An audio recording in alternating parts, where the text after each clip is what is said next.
Hello and welcome to Market House, the podcast where we talk all things Disney. My name's Caleb. And I'm Caitlin. And this week we talk about Tiana's Bayou Adventure, Disney Cruise Line updates, and the new Lightning Lane experience at Disneyland and Disney World.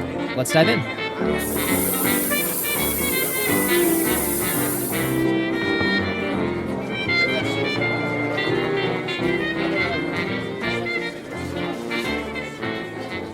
All right, and this is episode number 138. Yes, hello everyone. Welcome back. Welcome back. It has been an exhausting week, both fun and just work-filled, but fun. It ended better than it began. Yeah, work has been work. Work has been work. Work. And I'm not going to complain too much because we're both employed. That's great. Oh my gosh, yes. Very thankful.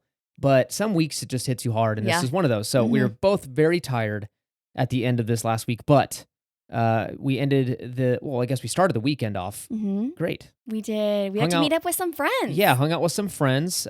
Make It Magical, Emily and Clayton, and Happiest Hour on Earth podcast, Chris and Emily. Yeah. I have to spread their names out because the Emilys mix me up. Yeah. If I said Chris and Emily Clayton, that's very confusing. So two Emilys in the group, but it was a really good time. Yeah. Hung out with the kiddos, hung out with the whole group. It was hot. That is one complaint. They were kind enough to drive up to Sacramento, and it's warm up here. It was, but it was so great getting to be with everybody, and we got to have lunch, and we went and did some golfing, like at Topgolf. Yeah. And it was a great time. It was a fun time. I think the last time we hung out, it's been a while. I think both Emily and I were pregnant. Yeah, as a whole group. Yeah. So we've done like little like hangouts here and there because this is hard to nail down everyone's schedules and all that good stuff and kind of trying to find out where we meet when we all live in different places. But yes, it's been quite a while. So you guys were both pregnant the last time we all hung out. So crazy. It was a good time. But then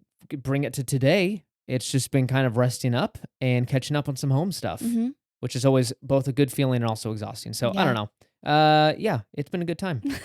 Let's talk about what's coming up in the next couple weeks here. But other than Disney news, any updates from us? I don't think so.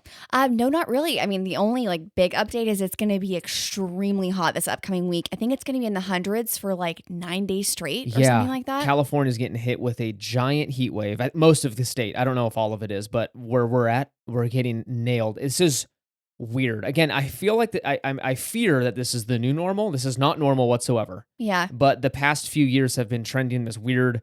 We'll have these insane spikes in heat really early on in the season, which is not historically normal. Yeah. But I feel like this is the new it starts in June now. Yeah. So this week, I think on 4th of July, it's going to be 112. That is absurd. That never happens. No. And it's super unfortunate because we were really looking forward to that with Maddie, but that's a little hot. There's no way. Yeah, because we looked at it's going to be 93 degrees at 9 o'clock. Yeah. Which is not, it's not, I think I'm so upset because that's not what it's supposed to be like. Yeah. And again, it's one of those things as well where you think, okay, you're going to have 100 degree here and there.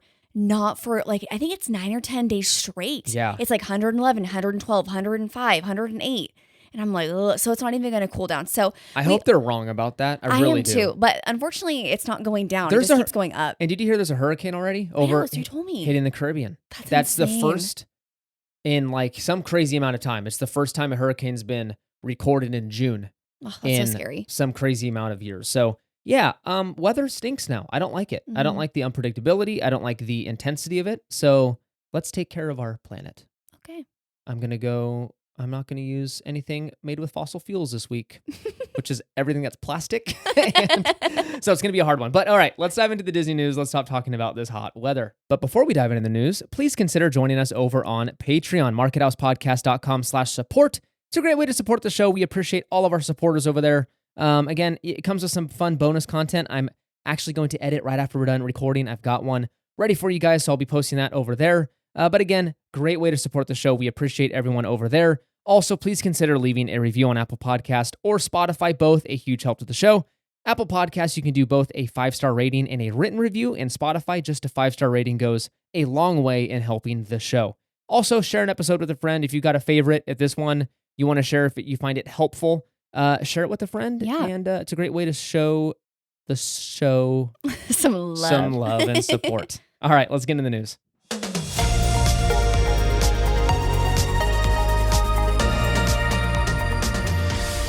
right, first up, we have some super exciting Disney Cruise Line updates. I think we're going to start over on the Treasure, if that's okay. We are. So the Disney Treasure is the sister ship to the Disney Wish. Yes, and I'm so excited because it is coming out at the end of the year. Yeah, December. For first sailing. I think it's literally the week of Christmas, right? The first sailing is Which the is week of insane. Christmas. So they better not mess anything up. Oh my or else you're going to gosh. mess up a lot of people's Christmases. All right, so first up, we have a new piano bar. This is going to be an Aristocats theme bar, and the concept art is so pretty. Yeah, it looks really cool. They've got the fun Everybody Wants to Be a Cat, I think. Yes, it's like almost like a neon light. Yeah, lyric over the piano. And it's just a fun place, I think, to grab a drink and hang out. And the theming is awesome. I love that they're bringing some classic films into the Disney Cruise Line theming. I think it's missing that in some of the ships. So I am all for this one. One of my favorite elements of the new bar is actually on the piano. I don't know if you saw this. There's little cat like footprints. What? From the paint. Remember in the movie? Oh, fun. They're like walking across the piano. So Yeah. that's on there when someone's playing live. So that's pretty awesome. That's really fun. Yeah. Yeah, I love it. It looks really good. Next up, we've got some Coco restaurant menu details. So we knew a Coco themed restaurant would be on the Treasure. We just didn't know what food they would be serving. We assumed Mexican. Yes. We kind of got some not traditional Mexican food is all I'm going to say. That's kind of a bummer to me. I'm bummed. Yeah. This was the perfect opportunity to serve, I would say, is a very, very popular genre of food. I could eat Mexican all day, all day. And it's one of those things where when we first heard that this was coming, we're like, oh, great. There's going to be enchiladas, like chips and salsa, tacos, like literally anything you can think of. And it's not that. It's almost like Mexican food with like a twist. No, it's food with a Mexican twist. Yes, exactly. So let me read off some of the options here. You've got blistered poblano pepper stuffed with Oaxaca cheese and green rice.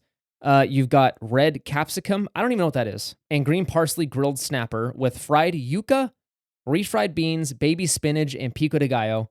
Pan-seared adobo spiced sea bass with seared scallops, rainbow carrot spinach, Romanesco peas, and chimichurri sauce. And then a Luis's pollo asado with, I don't even know how to pronounce that, citrus chicken, cilantro rice, and serrano tomatillo salsa. So some decent options are kind of meat forward. But no tacos, no burritos. No tacos, no burritos, no enchiladas, no tostadas. Like something that's pretty traditional Mexican, yet missing from this menu. Yeah. So my one thing that I'm thinking that maybe they didn't do this was because, like the Wish, they have that, I forget what it's called, but they have that like Chipotle-esque. Well, is it called the Festival of Foods? Yes. They have that little portion up there where they do have like burritos and tacos. So maybe that's one of the reasons why they didn't do that in the restaurant, because they already have that upstairs. Possibly. They also have... okay. I guess that's a good point. Yeah. Yeah, maybe. I don't know. It would be nice to have like an elevated version of that in the dining room. Well, because when you think about the dining room as well, like you don't have like the adults don't have like cheeseburgers and pizza. Sure. It's like chicken, steak, fish. So maybe they're trying to make it more elevated. I don't know. I wish it was tacos and queso and burritos and all that kind of stuff. Yeah, that's what I'm all for. People are asking, are they going to do chips and salsa or chips and guacamole for like the table stuff? I don't know. Because that's definitely not upstairs. So that would be fun to have in the dining room. Very true. All right, let's move on to the final Disney Treasure news. And that is they announced there are now going to be 2 different experiences when it comes to Worlds of Marvel. So if you've seen the Disney Wish, you know they have a Marvel-themed restaurant where some shenanigans happen. I've actually not seen a video of it because we plan on going on the Wish one day. And so I don't want to be spoiled on what happens in the Worlds of Marvel. I know some crazy stuff happens, but they're going to be doing something called the Avengers Quantum Encounter, which I actually think that's in now. I think so. Okay, that's with like Ant-Man and the Wasp. Yeah. And some other Marvel characters come out. The new thing is just going to have a second phase, I guess, or a second experience. It's called Marvel Celebration of Heroes Groot Remix. This is exciting. So Guardians of the Galaxy themed event. I love it. I love the Guardians of the Galaxy. I love Groot. And I love that because the Treasure is going to be due 7 nights, that the dining experience is going to change at some point. So you're not bored with the show. Mm-hmm. And that's the one that would need it most, I guess, because what if you just played the same exact thing? Yeah. That would be kind of lame. No, that'd be great. I'm glad they're coming out with a new edition. Yeah. Mm-hmm. Okay. Next up, let's head over to the Disney Adventure. And if you don't know what this is, I don't blame you. This is the Asian cruise ship. So this is the one that's going to be stationed or sailing out of, is it Singapore? Yeah, Singapore. I believe so, yes. I don't know if this is confirmed or not. I think I read that this is going to be 3 and 4 night sailings in the beginning. I don't know if they'll extend those eventually. But this is going to be when it releases in a year, I think. Mm-hmm. It will be the largest cruise ship in the world, the largest one sailing. It is a behemoth. This is the one that Disney bought after a other cruise line went under, filed for bankruptcy. They bought this one pennies on the dollar and basically took it from being 40% finished to now they Disney-fied it and is almost complete relative with building it. So long story short, this has had a long journey, and we're seeing kind of some of the design concepts come out now. The big news that was announced was that this ship is going to have 7 themed zones. So there's going to be 7 distinct themed zones throughout the cruise ship, not like the ones we have over here. So it's kind of mixed, right? Right. The cruise ship is the theming is all mixed up throughout the ship. This is going to have like chunks of the ship that's only themed to one thing. Right. All right, so first up, we've got Disney Imagination Garden. From Disney themselves, they say the entry to the ship will be inspired by 100 years of heroic and heartwarming Disney adventures, from Moana on the high seas to Mowgli in the jungle. So kind of a multi-theme there. Next up, we've got Disney Discovery Reef, shopping and dining themed to aquatic characters and nautical stories, including The Little Mermaid, Lilo and Stitch, Finding Nemo, and Luca. Next up, San Francisco Street. This is awesome. A family entertainment area with an assortment of interactive games and activities, shops, cinemas, and more. Next up, Wayfinder Bay, an open-air poolside retreat themed to Moana. Okay, Wayfinder. What's that from in the movie? I have no idea. Oh, isn't that her like boat? Maybe? I don't know. Town Square, themed to Disney's Royals. This area will include shops, lounges, cafes, restaurants, and entertainment venues. Marvel Landing, featuring all new attractions and experiences that showcase imaginative representations of guests' favorite superheroes. That's a mouthful. And finally, Toy Story Place, an interactive playland with themed food, venues, and water play areas. Yeah. Okay, kind of, yeah. Okay, I think it's awesome. I think it's cool that they're kind of combining multiple different Disney elements into one area. Like, it's kind of cool. Yeah. Yeah. Underwhelming. Not underwhelming. That's not the right word. I would say like, okay. It doesn't sound like it's too far off from what we have. I think it was maybe the announcement felt kind of like a nothing burger because I thought it was going to be very specific to a theme. It doesn't feel like that. It feels like they're throwing a bunch of IP in one area. So what's the point of having 7 distinct zones? I don't know. I don't think they really do that on Disney Cruise Line, though. That's true. Because it's like the only majorly themed areas are like the bars or like the Cove Cafe. That's so I think it's kind of a cool area that they're doing like the Moana pool area. That's awesome. Yeah, that's cool. All right. Disney Treasure and Disney Adventure coming your way. All right. And finally, we've got some Tiana's Bayou Adventure updates. It has officially opened in Walt Disney World, opened as of June 28th. So before that, when we were talking about it, those were all preview kind of events. So annual pass holders got previews, cast members got previews, some of the media did. So that's what we were seeing. I know it was broken down a lot and people were complaining about that. My argument would be that's what previews are for, so to kind of work out the kinks. From my understanding, opening day went fantastically. It was open all day. A lot of people rode it multiple times and it looked beautiful. So we're super excited to ride this attraction once it makes its way over to the West Coast in, what is it? I think they're rumored to open up in December of this year over here in Disneyland. Also, Tiana's Bayou General Store opened. It looks decent. This one is tiny from the pictures I saw. I haven't seen like a video walkthrough or anything, but from the pictures, it looks a little on the small side. So I'm not sure. It looks like they sell kind of like the, what do you call it? What does she serve? Those beignets. Pastries. Thank you. Beignet. They sell like beignet flour there. They sell like New Orleans cookbooks. So it's very themed to So it's New like Orleans. Tiana's in New Orleans and Disneyland. That's exactly it. So half will maybe be themed like Disney merch, and then the other half is legit like New Orleans inspired items that you can purchase. Sounds fun. Yeah, it's a good time.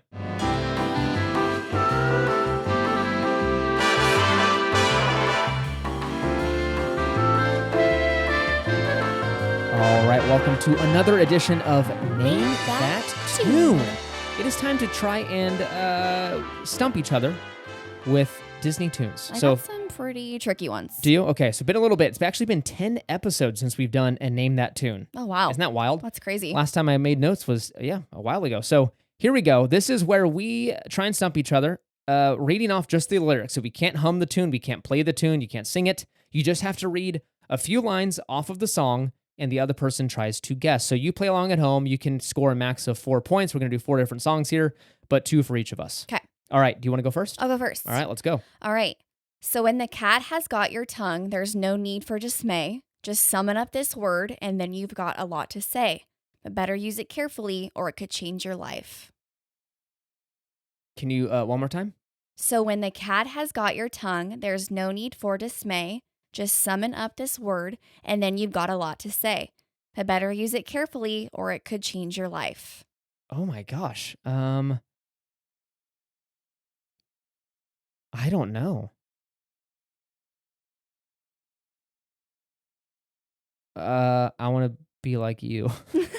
No. I truly don't know. Supercalifragilisticexpialidocious. No. Mary Poppins. Wow. Yeah, that was a tricky one. That was hard. Mm-hmm. That's an obscure, very random lyric from that song. Yeah, well, I had to because I couldn't use like the main. Supercalifragilisticexpialidocious. Okay, are you ready for number 2? Yeah. All right. Fate is kind. She brings to those who love the sweet fulfillment of their secret longing. Of their secret longing. Fate is kind.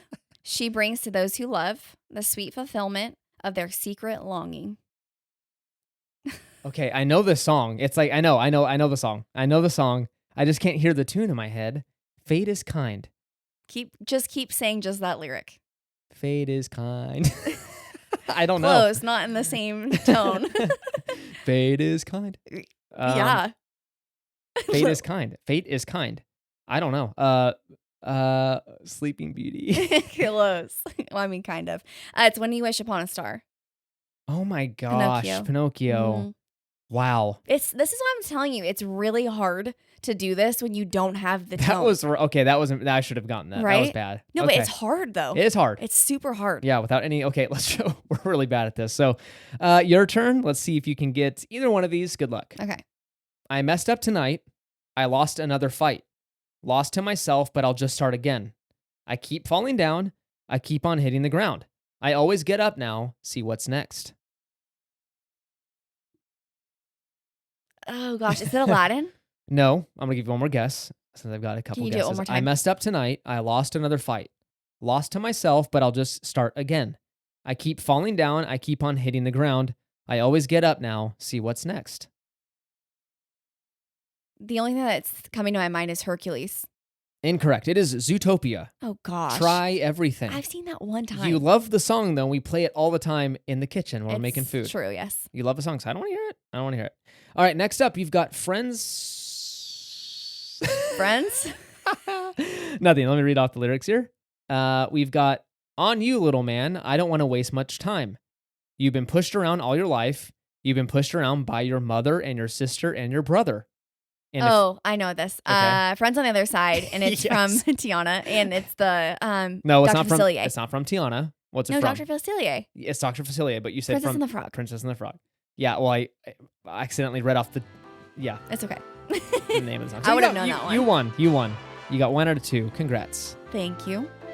All right, that was another edition of You've Been Served. What's it called? Name that tune.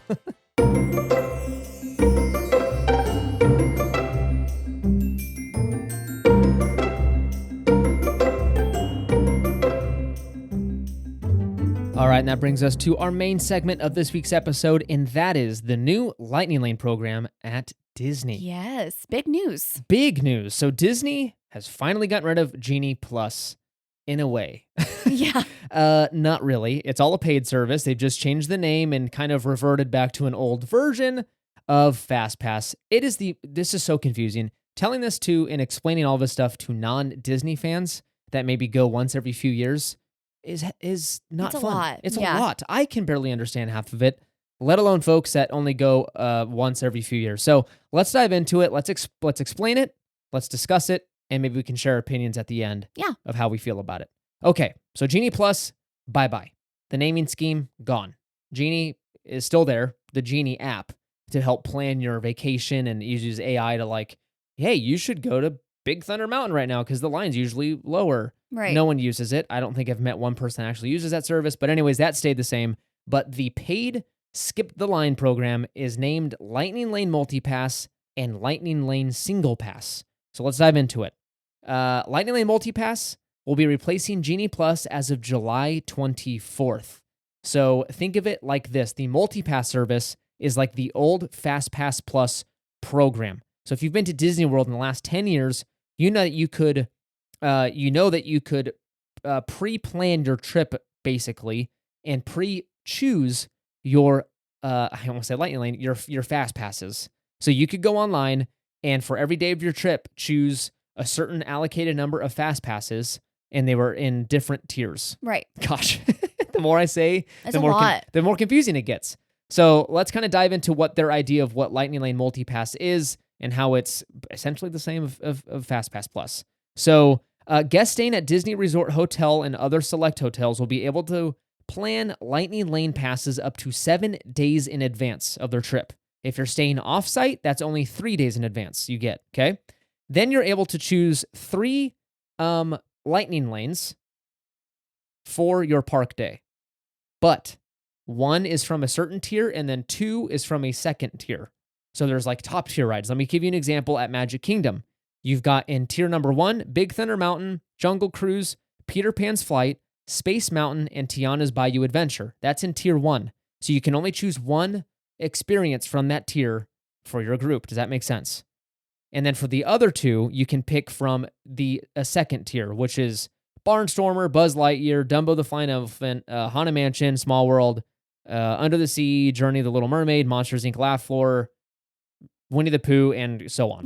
Because it's going to be so easy to remember all of these rides and what tiers they're in. Wild. So when you're booking, just make sure you're familiar with these rides and maybe pop on and have your plan set in place because it's so confusing. Then that brings us let's head over to now Lightning Lane Single Pass, which is basically the standalone Lightning Lanes that you know and loved. Right. So I don't think any of them changed. For Magic Kingdom, it's Seven Dwarfs Mine Train and Tron Light Cycle Run. So those are the individual ones we are used to paying for already. If you want to skip the line for that, it's in addition to your multi-pass charge. Gosh, it's confusing. Mm-hmm. I don't like it. Yeah, it's just a lot. It's a lot. Again, we're going back to something that's familiar. We all know this, but it's so confusing. Over at Disneyland, everything has stayed the same. Just the naming scheme has changed. So the rules haven't changed at all. You still can buy it the day of. You still select your passes as such. It's now changed to Lightning Lane Multipass instead of Genie Plus. And then instead of the Lightning Lane Extra, it's called Lightning Lane Single Pass. So that's a very, very quick explanation of what that looks like. I would implore you to go online and plan in advance if you're going to Disney World. Disneyland, not so much, as all stay the same. By the way, both of these things, if the pricing fluctuates, it's all variable pricing. So depending on how busy that park day is, it depends on how much you're going to pay for the service.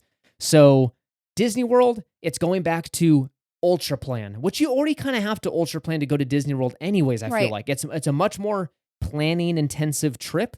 So in my opinion, I just go, okay, it's one more thing I have to plan. Is it a little annoying? Kind of. But at least I know, at least I'm securing a ride that I really want to ride. For sure. Does that make sense? That's the same way. That's how I'm looking at it. Because again, like those big rides like Guardians or whatever it may be, having that locked in prior so you go, hey, this is the time I'm going. This is for sure happening. It's not I have to get into the virtual queue. Maybe I'll get it. Like the fact that you can kind of just lock that down is like really nice in my opinion. Yeah, true. So I think the tier system, again, kind of makes sense. It makes sure that no one is like, not everyone's dominating, what do you call it? Tiana's Bayou Adventure. So imagine if basically anyone could pick that and get multiple passes for that ride. It would be locked up weeks in advance. So I understand the tier system. You got to kind of play fair. Let's go to Epcot. Frozen Ever After is a tier 1 thing. Remy's Ratatouille Adventure and Soarin' Around the World are tier 1s. Let's see what they have for Hollywood Studios. Mickey and Minnie's Runaway Railway, Smuggler's Run, Rock and Roller Coaster, and Slinky Dog Dash are tier 1s. There's one thing I did want to mention, though, regarding Magic Kingdom's kind of tiered system.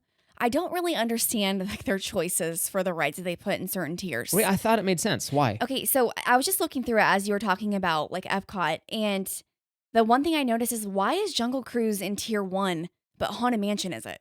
For Magic Kingdom? Yes. So Haunted Mansion's tier 2, correct? Yes. That thing moves so many people compared to Jungle Cruise. So I think it's because because it's just a slow line. loader. Yeah. Okay, I was thinking of like popularity. I'm like, that doesn't even make sense. Yeah, it's probably a combination of that, but Haunted Mansion just moves so many folks that I think more people can select it, if that makes sense. Okay, that makes sense. Yeah. Okay. And then fun fact, Animal Kingdom actually has no tier 1. It's all in one tier.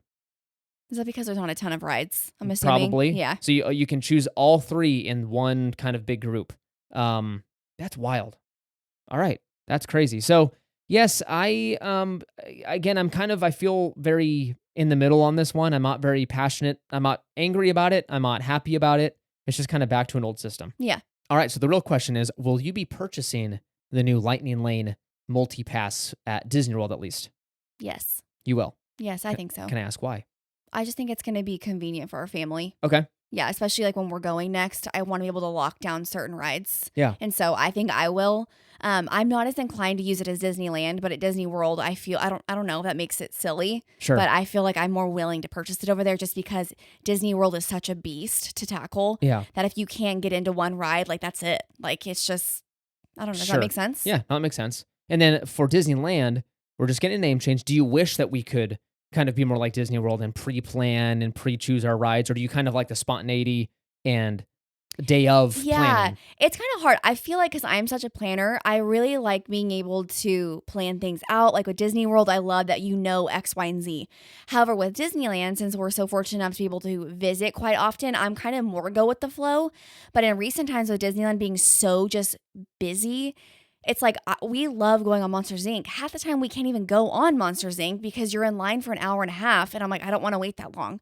So kind of having the option to plan in advance, like, hey, on this day, like we'll be able to go on Monsters, Inc. Like that'd be kind of fun. Yeah. To lock down like the big rides. We were like, well, I'm not sure if I'm going to get on it because of Lightning Lane. Like that was just the whole thing. Since it books out in advance. It books out. Yeah, because if you guys didn't listen to a recent trip report that we went in June. May.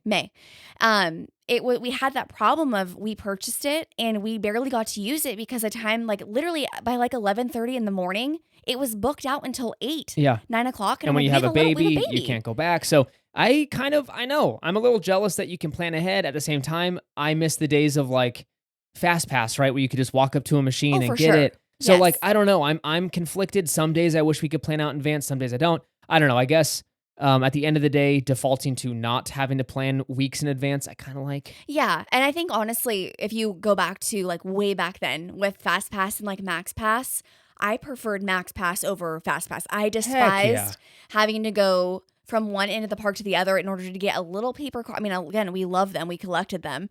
But like right when that was electronic, like on your phone, like that was so nice. But the fact that it was optional was nice, right? Yes. So the days of like, you can choose. You can choose to spend $10 a person, which is so crazy inexpensive. Oh my gosh. To use Max Pass, which was an awesome service. Or you can use a free Fast Pass service. You just have to physically be at the ride.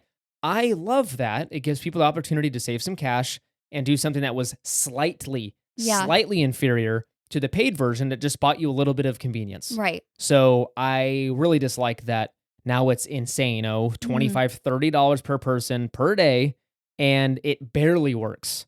The service isn't great. It's a bummer. And then again, the wait times, that's a whole nother topic of it'll say 45 minutes, and then when you have Lightning Lane, it's really an hour and a half. Yeah. So it's a joke. It's just a bummer. But yes, I would purchase it over in Disney World. Okay. I just hope that they make those minor tweaks to make it a better system because Genie Plus / Lightning Lane that they just had was absolutely terrible. Terrible. Okay. Finally, do you like the name change? Do you like that they got rid of? Because I'll make the argument that it does make a little more sense because they were called Lightning Lanes. The Genie Plus didn't get you access to Genie Lanes. Genie Plus bought you access to Lightning Lanes, which was confusing. What does Lightning Lane have to do with the Genie deal, right? Theming-wise and marketing-wise, it didn't make any sense whatsoever. So I kind of like that they've all packaged it up into, okay, I'm buying a Lightning Lane pass to get me into Lightning Lanes. That makes sense. I follow. It's just a mouthful would be my argument. Lightning Lane multi-pass, Lightning Lane single pass. Little too close to each other, I feel like. What does multi mean? What does single mean? Does that mean I can just buy one for Haunted Mansion? Well, no, that you have to get the multi-pass for that. Okay, I can buy a single pass for this ride, though? Yes, you can buy a single pass for that ride. Yeah, I think I much more would have preferred like just Lightning Lane and Lightning Lane Plus. Oh, I think that would have been a lot easier. Okay. Because, again, it would be hey, did you get your Lightning Lane single pass? No. Oh, did you get your Lightning Lane multi-pass? Sure. And it's just kind of one of those things where is it a big deal at the end of the day? Absolutely not. People are just going to say Lightning Lane. But it would have been cool if it was just an easier, like it's an easy differentiator of, hey, this is Lightning Lane, this is Lightning Lane Plus. Yeah. I feel like it just clicks in my brain personally, like way easier. I agree. Thanks. I like Lightning Lane Plus. Disney, do you want to retheme everything or remarket everything again, all over again? They're just like, give them 2 years and they'll have a new name for this service. Well, they left Lightning Lane because of all the Lightning Lane signs that they just put in. Yeah, so. They needed to stick with it. Well, that I think brings us to the end of it. It's not too jarring of a change, I feel like. I think people are probably a little more comfortable with this one than it was going from free Fast Pass to Genie Plus. That was terrible. For sure. this transition's still paid. It's all pretty much the same in a way. So I don't know. Not too strong of opinions over here. We'll see how it plays out. We'll see if it works better Hopefully for families. It does well. Yeah, and I hope families find more value in this than Genie Plus, even though the rules aren't changing much. You just pre-plan them. But that's it from us. We will try it out on our Disney trip later this year, at the end of the year over on the East Coast, and then we've got another Disneyland trip around Halloween time, and so we'll see if we can try it out then. I'm excited. All right. That brings us to the end of our episode. You can find us over on Instagram and Threads at Market House Podcast. Make sure to follow us over there for pictures from the park and exciting news and announcements. Please consider leaving a review on Apple Podcast and Spotify, both a huge help to the show. We have a Patreon, markethousepodcast.com/support. Your support means the world. Thank you so much for doing that. And if you're interested, make sure to check it out over there. Remember to use our Getaway Today link for your future trip bookings. Check out the episode details for that link and use code MarketHouse10 to save an additional $10 on your vacation. Join us next week for another episode. It's been fun. It's been grand. It's been filled with that Lightning Lane Genie goodness. Bye.